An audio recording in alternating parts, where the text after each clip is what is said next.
como les prometí, dije que iba a grabar unos animalitos que tenía en el frente, pero no pude porque se vino el agua.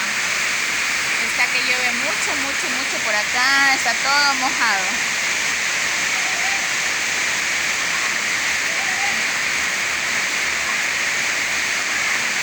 Está que llueve, llueve, que llueve, que llueve, que llueve mucho. Quería mostrarles otras cosas de aquí, de esta zona, pero en vista que está lloviendo mucho, no puedo, amigos míos.